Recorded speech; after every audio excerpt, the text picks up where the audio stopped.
Hi, and welcome to Kaleidoscience. Here you find answers about cognition that you may or may not have asked yourself. This episode is hosted by Imogen Hüsing and Elisa Palme. So sit back, relax, and enjoy this week's episode. ChatGPT is used by many on a daily basis for generating ideas, improving texts, or even answering questions. Some even actually chat with ChatGPT and form a relationship with it.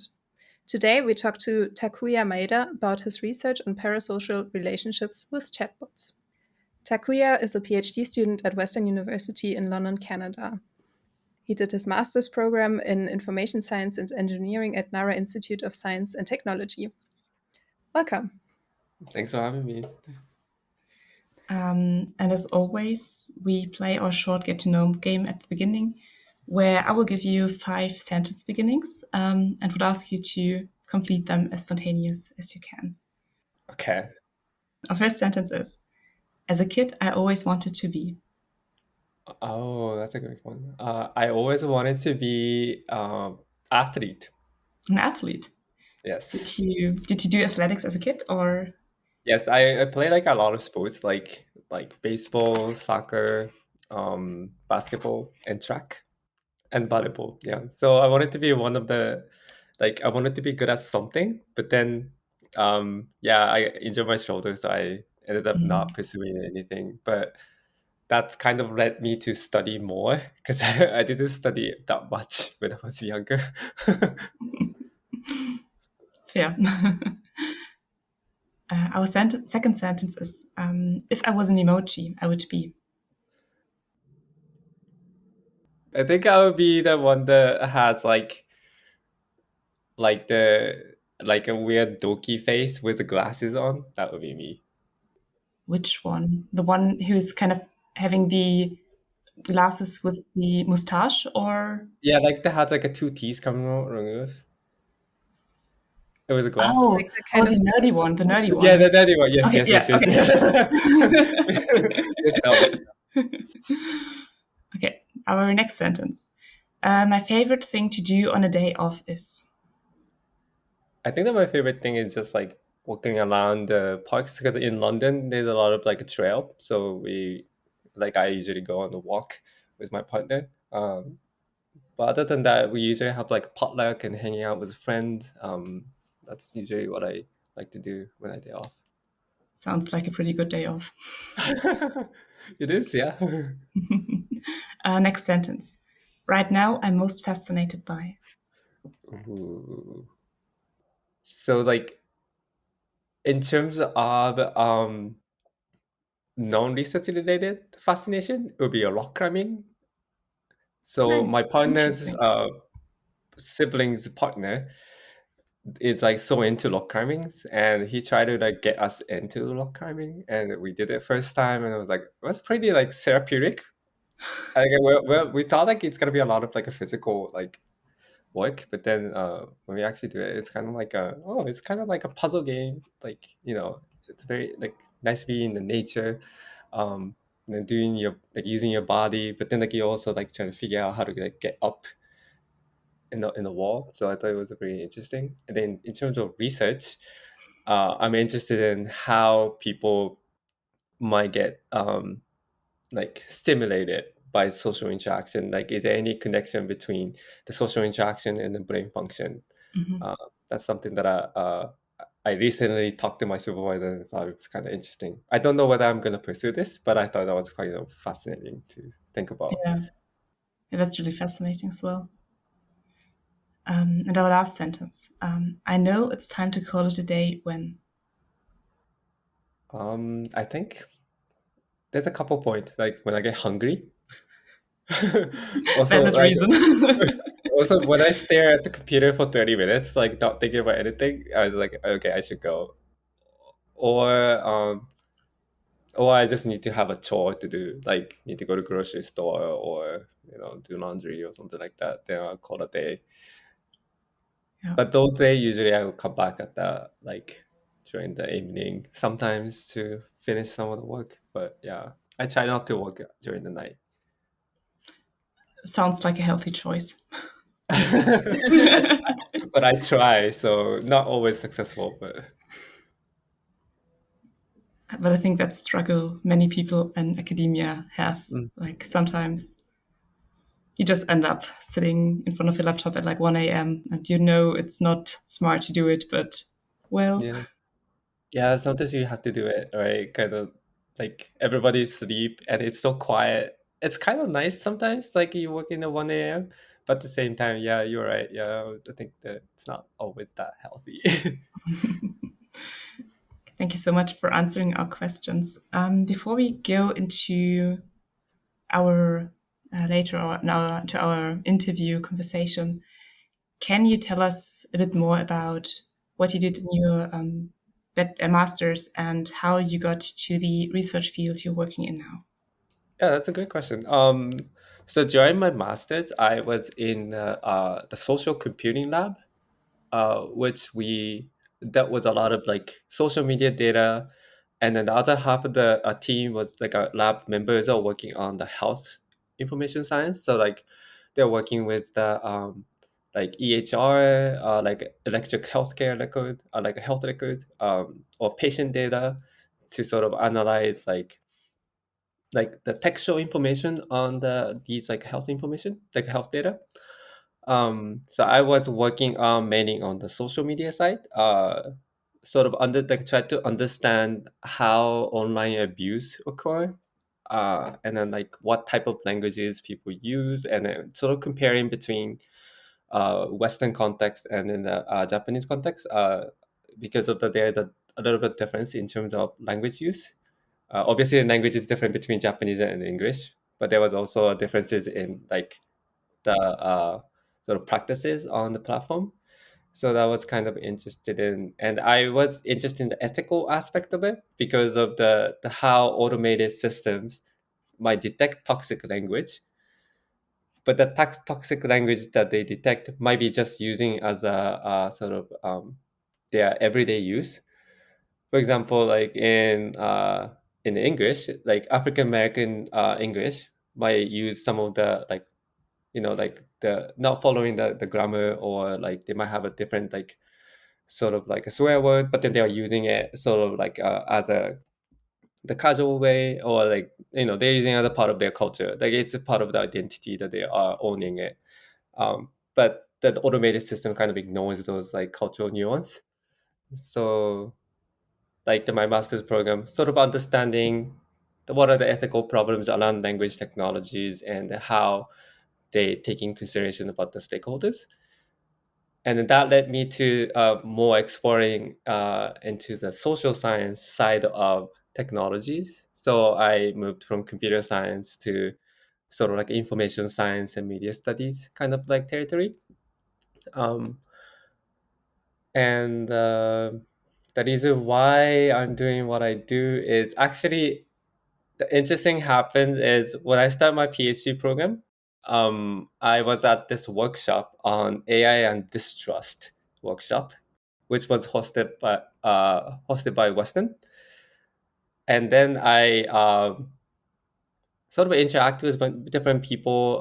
But my it wasn't a supervisor back then, but like my supervisor right now, Luke Stark, was presenting uh, sort of research on ChatGPT as a Mickey Mouse, which is like he was describing ChatGPT as sort of like animated text machines that kind of generate sort of like these like lively sort of like text, like so it's like he was using animation as an analogy to sort of like describing these like like statistic patterns that kind of resemble human text, and I thought it was very fascinating.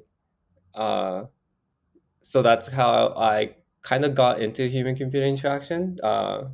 So like that's like how my understanding of NLP, or like natural language processing, kind of meet with sort of human computer interaction, and start interesting about this dynamics between humans and then the language technologies. And then and then things happened, and where I'm right now, I don't know, like it was a pretty quick 2 years so far. So maybe like something that you can like maybe dig in later. Yeah. As far as I know, you're currently also working on chatbots, right? Yes, I'm working on the chatbot. Yes. Can you maybe explain what a chatbot is and how it's defined, just really broadly, so we are all on the same page to start off? Yeah, definitely. This I think many people can define it different way, but I think chatbot is the one of the conversational AI systems. So you're using natural language, like your everyday words, to interact with the systems. And then how it works is that you input text, and then the chatbot will respond based on your input. And it used to be more rule based, so they had a more sort of prescribed list of questions or sort of list of vocabulary that they would like get signal, and then they will return based on the question. But now it's based on the sort of prediction base. So they would predict based on the all the tokens, which is the each individual unit of word, and then they will predict based on that. And also they have a pre-training sort of result, which is like if it's imagine like it's already like this machine's already taking a lot of different knowledges and the words from internet, and it's already available, and you're making that using that to predict the next word that is correlated with your input. So yeah. So basically, a chatbot is an other agent which responds to something you type in a way that it just kind of assumes what the most fitting answer to whatever you typed in is. For example, when you ask, what is an apple? It knows, well, it's something about an apple, and the user might want to know about the properties of an apple. So it just kind of combines an output that fits those two, Mhm. let's say, coins, and then just gives you an explanation about what an apple is. Yes.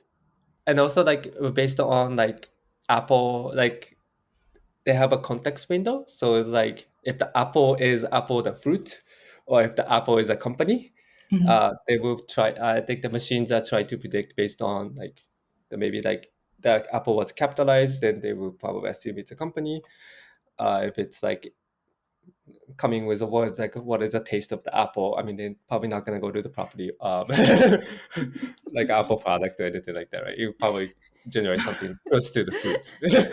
I mean, people could still lick their products, but yes. Yeah, now I'm imagining someone taste testing Apple products and comparing them. I mean, there you would also have to kind of take into account how old is the product, Yeah.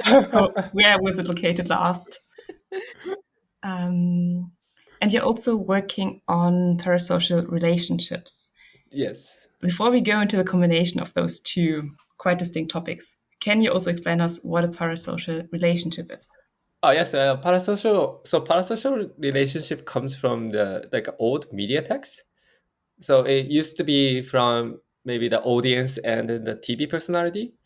So there is like sort of like seemingly two-way interaction, but then when you are interacting with a TV personality or celebrity, for example, it's always a one-way direction, right? Like because you're interacting with celebrities, and they might respond it to something related to what you thinking, but it's not necessarily the communication, right? So the parasociality is kind of like a halfway between two-way communication, but the other person is real in the old context, because it's a TV personality, they have a personality that they represent, and um, I think it's also quite often, especially now with influencers on social media, that they kind of share their day to day life mhm. on like an hourly basis, and people feel like they know so much about that person that they kind of get bond to that person, but the other Mhm. person doesn't even know that I exist. Exactly, yeah. It's like a they also have their own life that probably like it's not shown in the everyday life, and then, Mhm. like the parasociality is kind of like you get to know this one side of this person, and then the other person it's not reciprocal, so it's not like give and take sort of Mhm. relationship. Yeah. And obviously we're going to talk about it with chatbot, which is a little bit different dynamic from Yeah. people. I mean, I was just wondering, it feels quite natural to me that when I'm on Instagram quite often, I try to limit it, but I'm on Instagram quite often. So I see persons' stories and I know what they share. So I get a sense of knowing the person they share. But for me, it's hard to imagine how I could develop that to, for example, ChatGPT. How does that happen?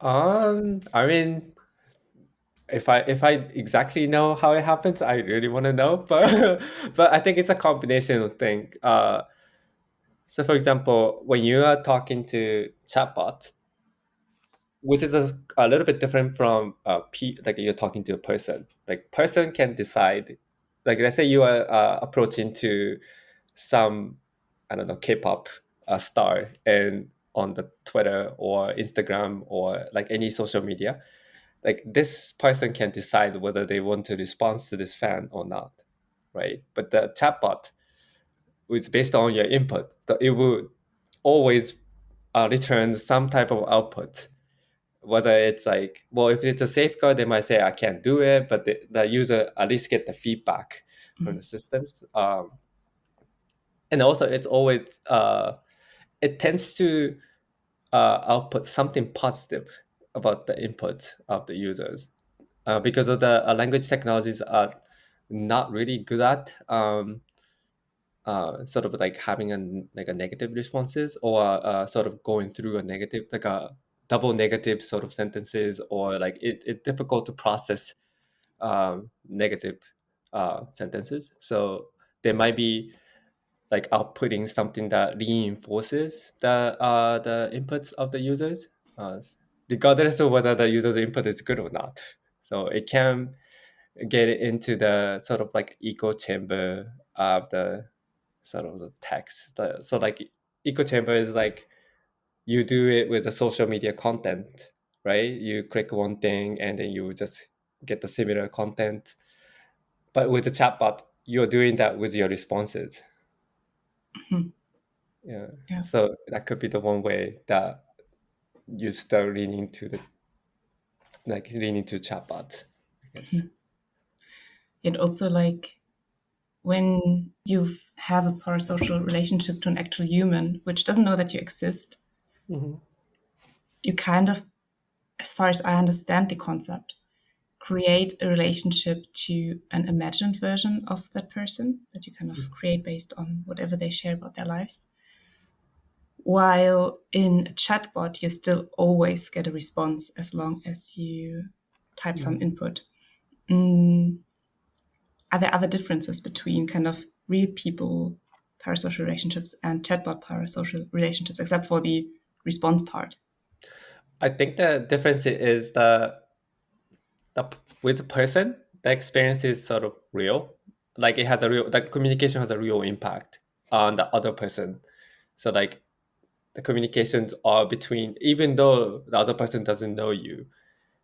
If you say something really negative to this person, it will affect, right? The outcomes of your communication is affecting the other person. But with the chatbot, not only responses are sort of simulated, so it's not really like grounded to the real experience. Like you can, like, even though you said like, oh wow, you are so much caring about you, like so much caring about me, and the chatbot response is saying like, oh yeah, I really care about you, but there's no a sense of care in this area, because not only the machines are not really experiencing care, like, right? So same thing as like if I say something like, oh no, you're not understanding me, like why would you say something like that, and the chatbot is like, just keep saying I'm sorry. Like it's simulated sort of like expression that people might think that it's like responding, but then like it's not grounded to the reality. Like a person are grounded to the reality, even though the personality is created or constructed, but the person is real, right? So You also link this parasocial relationship to chatbots to AI anthropomorphization, right? Mhm. Maybe you can also go into that. Maybe you can start out what is anthropomorphization. Oh yeah, sure. So anthropomorphism comes from a cognitive science, so on the psychology about like it's like a tendency of people's tendency to sort of attribute human characteristics into non-technical or non-human object. So the old idea is like the people look at the car, and then the car's front part kind of remind them of people's face. Like the two rights are the eyes, and like it start looking like a people's face. Or it was a relation to the animals and stuff. Yeah. Also, kids playing with teddy bears or dolls are just kind of playing with them as if they were a real being. But yeah, go on. Exactly. And so anthropomorphization that Imogen was mentioning is that because of the chatbots use human-like features like natural language expressions, and then you will use emotional or sort of emotional expressions, and also turn taking that kind of reminds you of the human communication, that people start attributing this technical systems like human, like a human features. Like people might start using politeness. Like there's an old studies from media equation theory from 90s. They were just switching up the tiny bit of the vocal quality between, it's like one of them are machine quality, and another one is more like a, I guess, Mm, like gendered voice. Then people start attributing a politeness to these machines even though the cues are minimal. uh interesting. so like there was a long studies on like how people tends to attribute the how we apply, like what we apply to humans into non-technical or non-technical, the uh Non-living. non-living Yeah. object. Yeah. So it's what I got from that was basically the more similar an object or kind of a technical agent as well is to how we perceive other human beings, the more likely we are to kind of attribute human characteristics to them. Hmm. Is that Hmm. okay?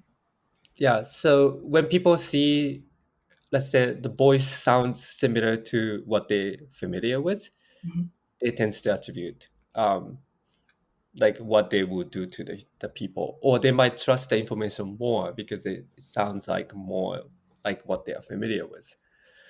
um that's like the origin of like early studies of that topics. And then now, because of the generative AI, use a lot of emotional expressions, like seemingly caring kind of languages, right? And then people are using natural language to respond, and the generated text sort of remind them of how people will communicate, right? So that this old studies kind of coming back, and then kind of becoming more relevant because of the unlike Siri, like a virtual like an early virtual assistant, like it becomes more sophisticated with like using, let's say people can simulate the voice of like anime characters or maybe like idols on the chatbot, right?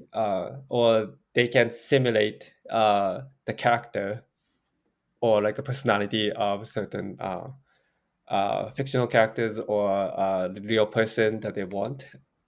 So this similar effect or similarity effect or something that they are familiar, like a familiarity, is sort of becoming yeah, becoming one of the features that kind of like baked in the design right now. Um, are there any benefits if AI systems are more human-like? That's a great question, and I'm very opinionated, so I don't know whether my answer is good or not. I personally don't see too much of the benefit when it comes to like human-like features, because the people have a specific purpose to go to the technologies. Like let's say if you go to Google, you wanted to search information, right?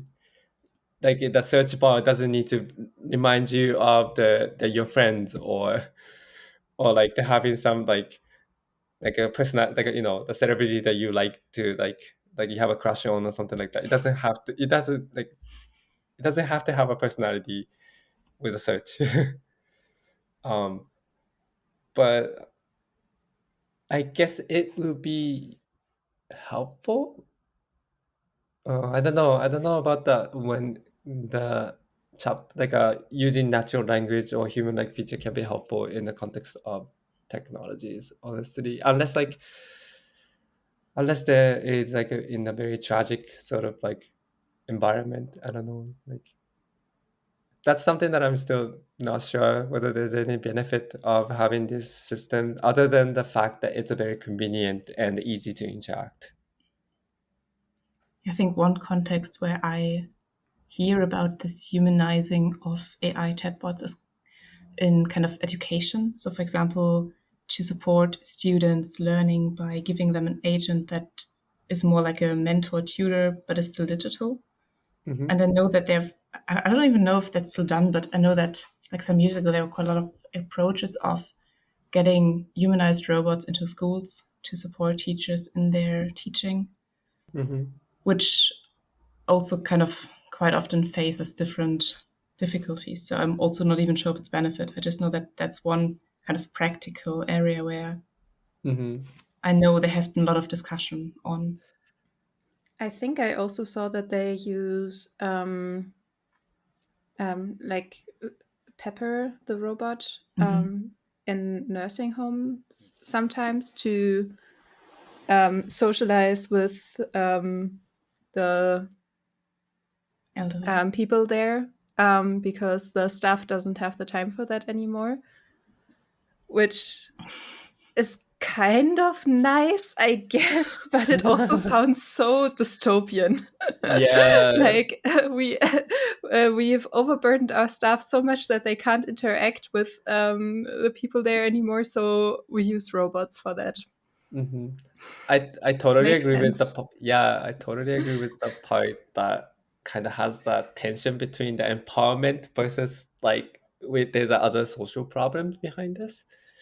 Like for example, education.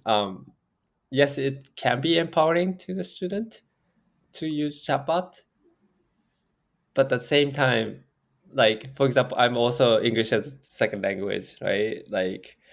We have to use the English in academic like field, like it's like using as a default language, unfortunately. So there's a constant struggle with the language, and yes, sometimes like using like having like access to the tools that can like check your grammars or check your sentences, yeah, that can be empowering. But that we also have a like underneath there's a problem, right? That this inequality, like if you're born in an English speaking country, you automatically have somewhat advantage in the field of research, um, as opposed to like you grew up in a like the languages that are not spoken widely. Like you have to have so much hurdle just through languages. So there's like a underneath like so chatbot doesn't solve the underneath social inequality like that, and also like the Imogen, the point about like the how like it doesn't solve the problem of the like actual problem, like you are working too much. Like technology is not really a compensating for the overwork that they do. Like they need to what they need to solve is overwork. So that I feel like these chatbots, especially the context of like this agentic AI, has been used to sort of shifting a goalpost. Like we have this one problem, and they seem like they are situating this technology into like something to help, something to be helpful in the current problems. But then like I feel like it's like just ended up moving a goalpost to like not actually solving any problem that we have. Yeah. I think that something is important to remind is like the companies only talks about benefits of these systems and not so much talking about the risk itself, right? So the benefits could be, I mean, if you are genuinely not able to have a support, like let's say in education, like you have to use a chatbot as a replacement of like lack of like educational support. Like in the temporary solution, maybe it's okay to use something like this, but long-term solution probably it's not ideal, right? Now that we talked a bit about the benefits, what are the risks of anthropomorphizing AI?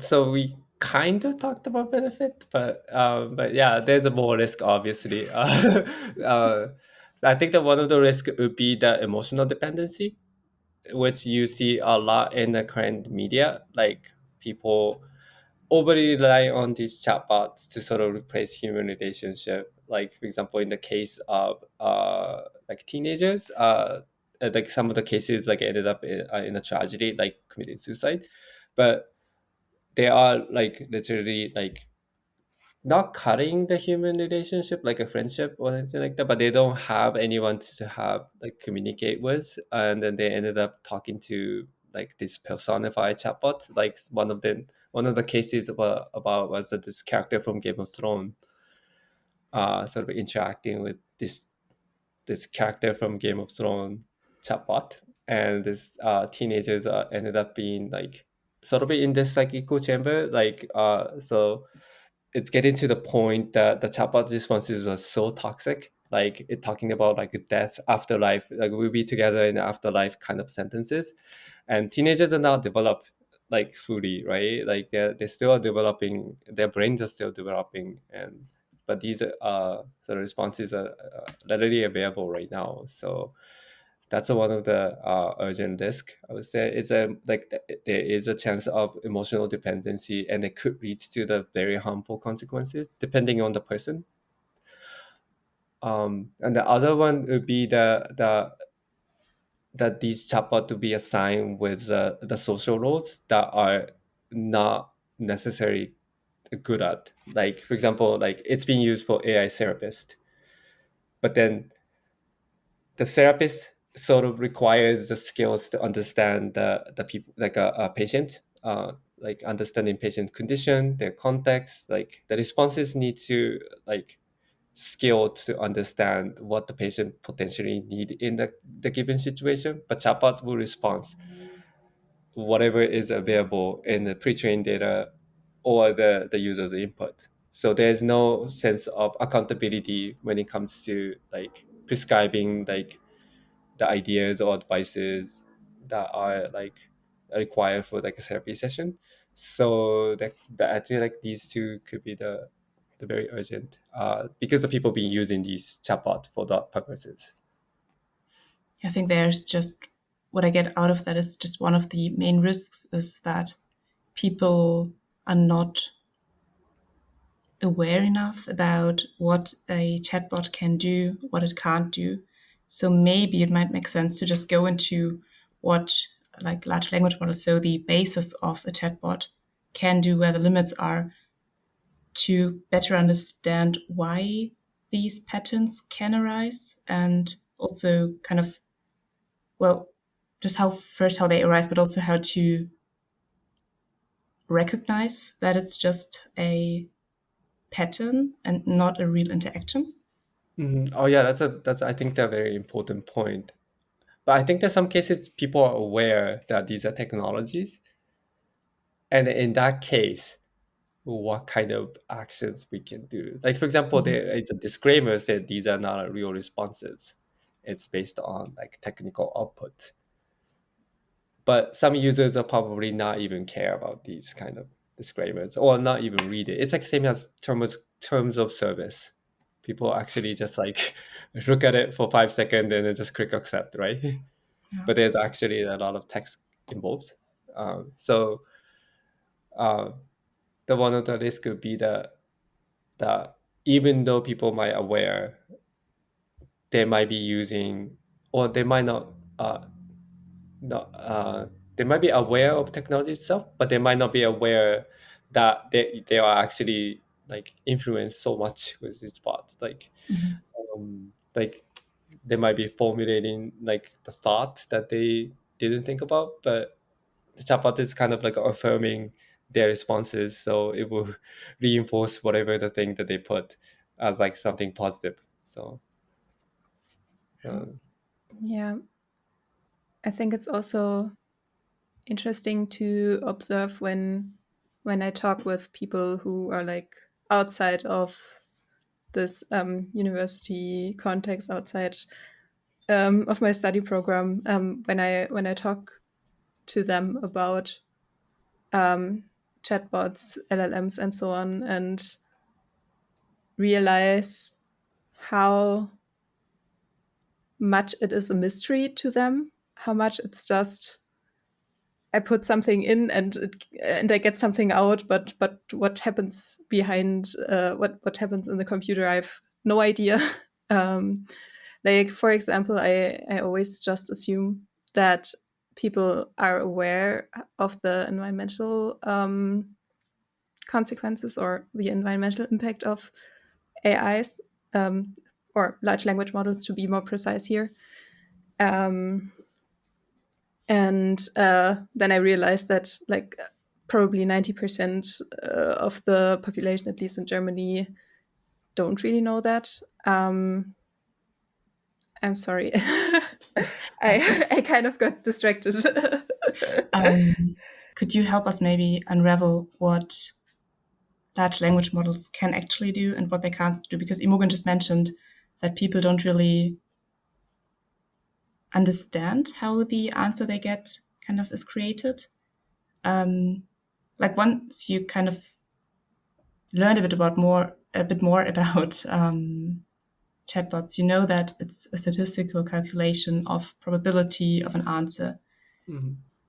But that's really abstract. Can you maybe help us unravel that? We can also do it together, but just unravel it a bit to make more clear what a chatbot answer actually is. Okay. I think that the short answer to what chatbot cannot do is that what's not in the data set. For example, it's pre-trained data. So if the information is not in the pre-trained text, or like if there are no references, like let's say like a new concept that sort of alive, like emerge after today, chatbot won't be able to answer because it's not in the data. The another thing is that they will say that they have a memory function, but it's just like an inheritance of the previous text. It's sort of like the token. So like each word, the sort of like putting it as a context. But then it doesn't have a memory like a human. So it doesn't like have a memory of 5 years ago, for example. Like it doesn't have the text going back to like going back maybe like not so long ago. So it's really not be able to refer to the between the conversations or understanding the actual context. Like people understand, like let's say I'm talking like when you are talking about Germany, I have a big sense of Germany as a place because we have a shared understanding. But the large language models doesn't have that. They are generating Germany as a text, but no reference to Germany. So basically, you say, or just to wrap it up, the difference is that when we are talking about a topic, let's stay at, well, maybe not take a country, maybe take an apple. We know how it feels to have an apple in a hand, how kind of it smells, how it tastes when you bite it, how kind of the structure feels. And a chatbot could describe it, but it hasn't actually ever touched an apple. Is that a kind of good wrap up of that? So kind of it could, if it has received, let's say, 10 texts that describe how different people defined as apple, it would kind of repeat whatever was in those descriptions, but it has never experienced and it could not describe it itself, but only based on the texts it learned. Yep. Is that correct? Yes, yeah. Because like, if the text the chatbot saying the apple, like holding an apple, like we as a human know how heavy apples are, or like the general shape of apple. Chatbots can describe holding apple, but doesn't have any understanding of what it means to hold the apple. So that could extend it to like that if the chatbot use certain words, it means something to human. For example, like, oh, I feel so sorry about you, like what happened to you. Like people are saying, understanding what you are going through. Let's say you lost your family member or something, but chatbot doesn't have the experience of losing family, so the sentences following might not really related to that how people will say in that kind of experience. Like it might say something completely out of context, or it could say something that is inappropriate. That's because of the chatbot doesn't have sort of any sort of understanding that we have in our brain, I guess. So you mentioned about talking to the people outside of university or people who are not know too much about the chatbot. One thing I think this is like a sort of like soft risk. Like it might not lead to the actual harm anything, but people describing chatbot as if it's human a lot. Like ChatGPT said this, I talked to ChatGPT today, or like I asked ChatGPT about this. Like if they are using it as sort of like colloquial, like the just a conversational sort of tone, it's not a problem. But when people start treating this as like actually some sort of agent machine, it could become a little problem because it becomes a habit, right? Like I ask chatbot about this, I ask chatbot about my struggle, or I ask chatbot about my homework. Like it will start attributing a lot of like your agency to these machines, right? So that could become a beginning of something more major. We still don't know because there's not enough study on how people use it, what are people perceive about these tools, you know. So yeah, but I thought that's something that I could add, yeah, on that point. I think regarding that, I mean, I feel like some people, although they know that they are chatting to a non human agent or non human other, kind of create a sense of trust, which, well, they might still know that they're not really talking to a human being, but they still trust this chatbot they're talking to, writing with, well, sometimes also talking to. How does that happen? Like, how and what about chatbots creates the sense of trust in the human? That's a great question. I think that that's the where the all the muddy things happened. Like we still, I think, don't know how exactly that happened. Like the why people start trusting chatbot instead of the human. One of the I think assumption that we can make is that is a lack of interpersonal communication. Like people don't have the person, like it used to be there's a certain space that people can go to, or people maybe have a community in like a local there whatever the place that they live. But nowadays like we're on like sort of like a capitalist society where we have to work 9 to 5, and then like the sort of interpersonal like space is a little bit less. Like people become professional, so like we have a friend, but it's not really a friend. Like it could be a colleague, right? So you might not be able to share exactly what you are feeling, and there's a social norm, a cultural norm that you can't share your emotion. But chatbots are available 24/7, always responds to a question, always like gives you some type of feedback. Then people might start trusting the output more than some other cases because simply because it's not available to them, and then people and simply they don't have to go through this hurdle to make some human friends or human that understand their perspective, right?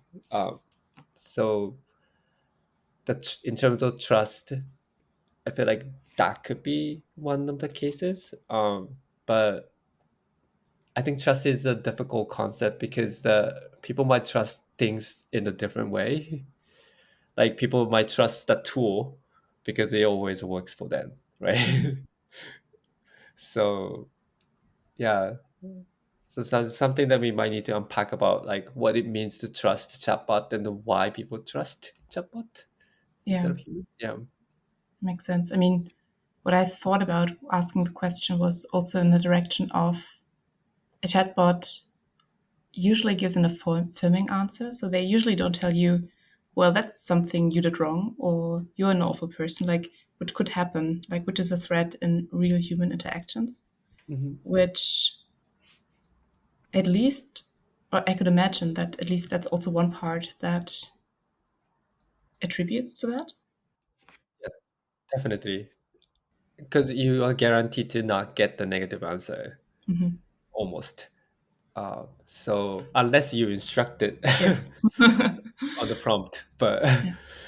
uh, but yeah, I think that there is a definitely sort of illusion of safe space um, when it comes to interacting with chatbot. That could maybe bring back some of the point about the parasociality actually, Hmm. because people are assuming that they are interacting with chatbot. So if the chatbot is personified, let's say they have a Game of Thrones characters, they probably assume that they are interacting with Game of Thrones characters. But the complication of this parasociality is that they might be interacting sort of with a corporation in terms of like this interaction because their sort of input contains a lot of sensitive information. Like it might be talking about personal life, maybe like their personal relationship, or maybe like details about their life, right? It's given to the chatbot, and then the corporation or like the companies that are on these platforms could potentially use them as a future training data, right? So the users kind of becoming, I mean, in a sense of commodity, like a commodify, so like becomes the product of the company because of that they are providing a valuable sort of like information to them. Uh, so the in terms of parasociality, there's like a multiple layers to it, like the users having maybe parasocial relationship with chatbot, but indirectly they might be having a parasocial relationship with the company because they are the one that are deciding what kind of feedback the chatbot can provide, what kind of feature they have, right? So there's like additional thing that needs to consider when it comes to parasociality, which is different from media. I think media people might have a better understanding of media companies. I mean, to the different degree, but the chatbot is more like opaque. Like you don't really know what's happening in how these models are built. So that's something that maybe like need to understand as a risk, or at least need to communicate to the users about this. Is it ever beneficial to have a parasocial relationship with a chatbot, or does it only do harm? Um, Like, for example, can you imagine any use case, for example, if you have a locally hosted LLM that where the data doesn't go to a big company, or like you're like a small nonprofit organization, or I don't know. I think a local model, I think, has different dynamics. I think like it can be used for like let's say like someone who like learning English can't afford the like financially cannot afford somebody to like mentor them or coach them. If you have a local model specifically focusing on just learning English as a language, maybe could be beneficial because you are creating access to somebody who didn't have access. But then like that's a very like idealistic situation where like this person not gonna use other than language learning, which is suddenly not only like not that's not usually the case with a chatbot. People can ask like all kinds of questions anyway. I think beneficial cases would be, I think it's difficult to envision. Like if you're a healthy person, then you are having a parasocial relationship with a chatbot. It's a little bit concerning because like you might want to seek some other solution if there is like if it's available. Like it said, like you are mentally struggling, then you should have a proper mental support, like mental health support, instead of a chatbot that provides you almost no answer. And I even like you are in, let's say you are in a grief, like you are struggling with the loss of your family member or loss of your important person. There is a support group exist, like within the community, or like even through Zoom, for example. Before they consider chatbot, if there is the human resources that are available, I feel like people should lean to that options because it's more. It might not be as like it's not as convenient as a chatbot, but it might be a better after all.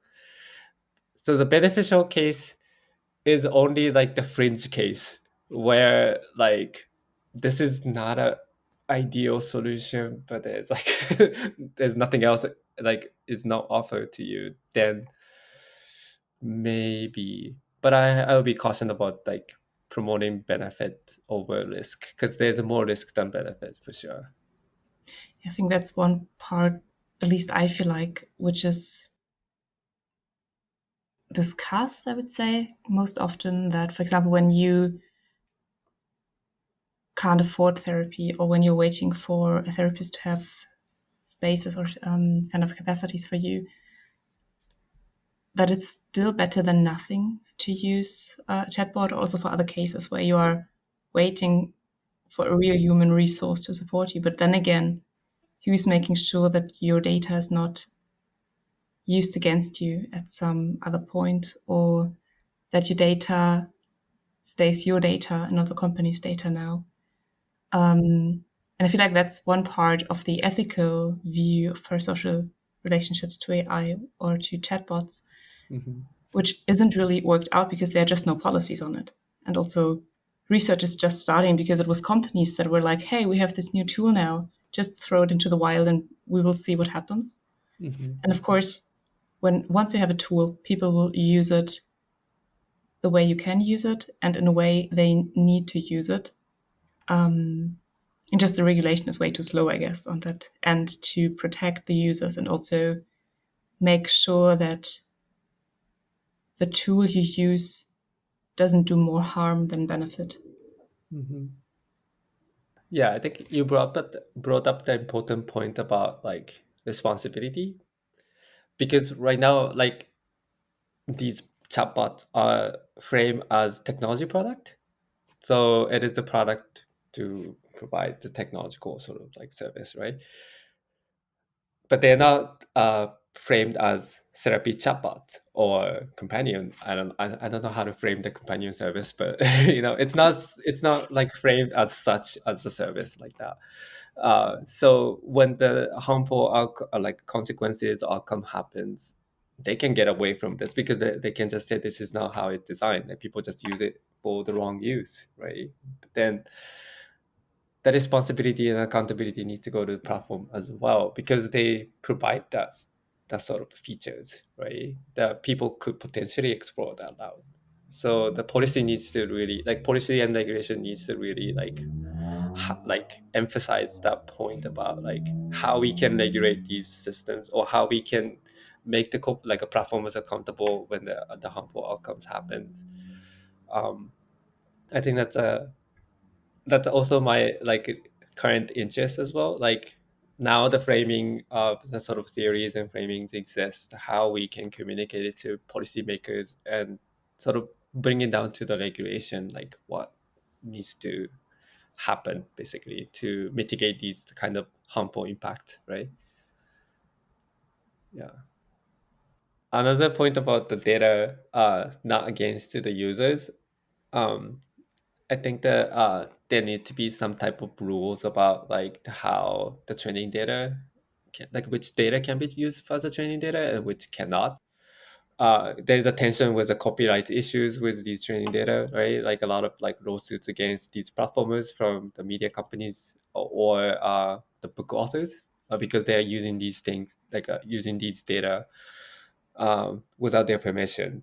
Um, and or in the worst cases, they're using the pirated content to train these models, right? So there needs to be a lot more conversation about what data can feed into training data, or if the people are using as these bots, like what type of data should not be going to the in the model, and then the user needs to be informed. Like I think be more transparent about how these models are built and what kind of data they've been using, because even the tech report exists, we don't really know what exactly which data has been used for these models. So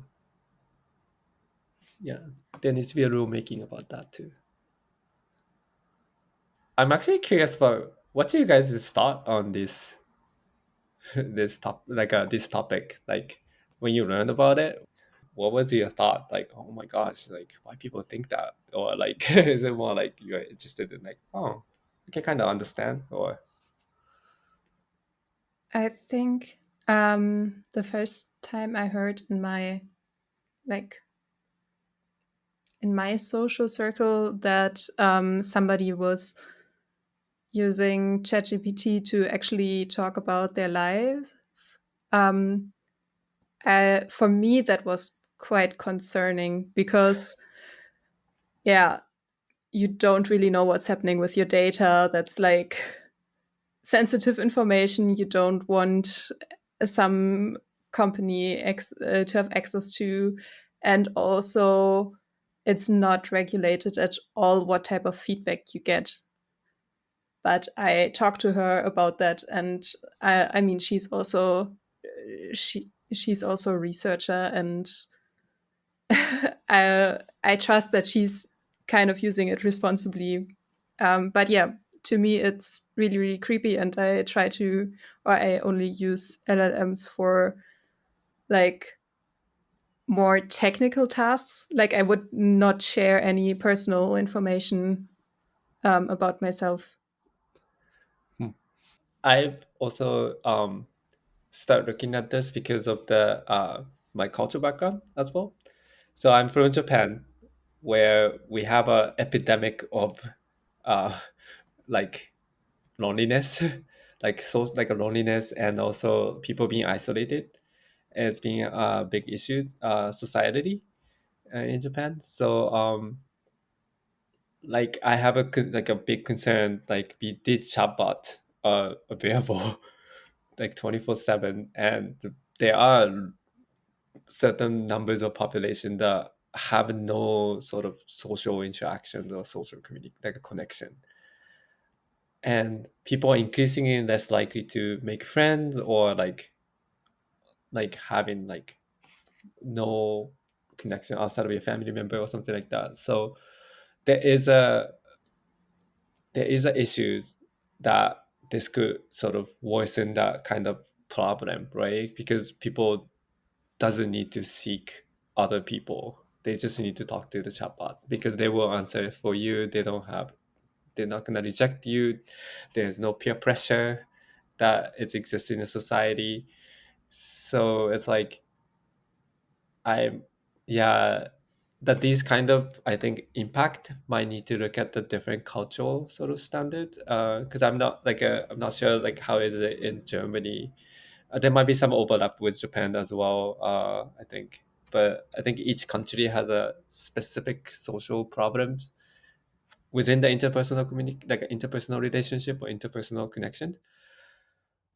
So the assessment needs to happen, or regulation or policy making sort of need to understand these cultural differences as well.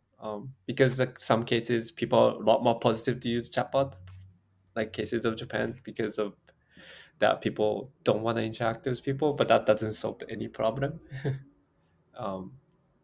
So yeah, there's a tension because when I present this type of research to people in Japan, I can just imagine that they would be like, why would anyone care?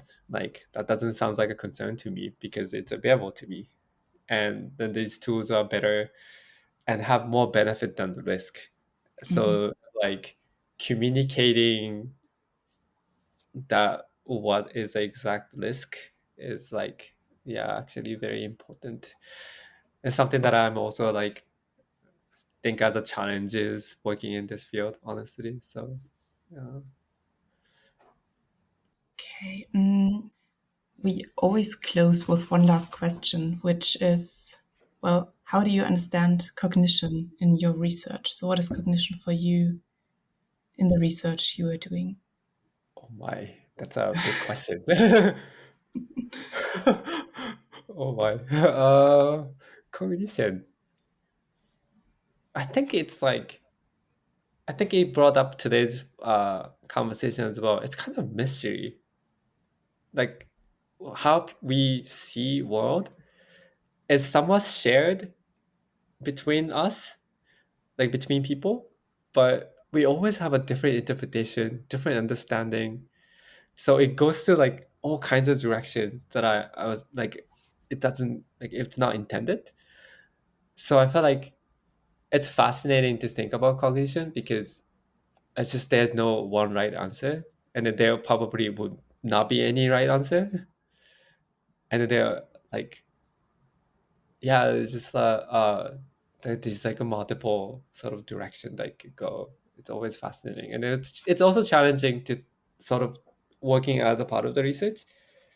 Is that your output, like maybe your research finding, will be only a partial always. It's only applied to a certain group of people that you studied, or certain like sort of phenomena that you studied, and it's never applied across different like population to community. So it's like it's interesting as a science, but also it's a very social and cultural as well. So that's something, yeah, I really liked. Yeah, just thinking about it. I mean, it's not like really my field, but yeah, it's very fascinating about that part. Yeah. And if a person has listened to this episode, what should they definitely remember? Your chatbot doesn't love you. Always treat it as a machine. Not, yeah, it's not your friend. It's not your partner. It responded to you because you input something to the machine. Yep, I think that's Yeah, a good end statement. good summary. Okay, with that said, thank you so much for your time and for talking to us. It was really interesting to unravel a bit of how people and why people actually feel like their chatbot understands them and loves them, but doesn't. And yeah, thank you so much for your time. Yeah, thanks so much for having me. It was really fun. This was Kaleidoscience. We hope that you enjoyed this episode, and we would love to have your feedback. You can rate our podcast and give us feedback on our Instagram account. Have a great week, and you'll hear from us again in 2 weeks. This episode was hosted by Imogen Hüsing and Elisa Palme. Produced by Imogen Hüsing, Clara Kühne, Sophie Kühne, Sönke Lülf, and Elisa Palme. The music is from Jan-Luca Schröder, and the logo is from Annika Richter.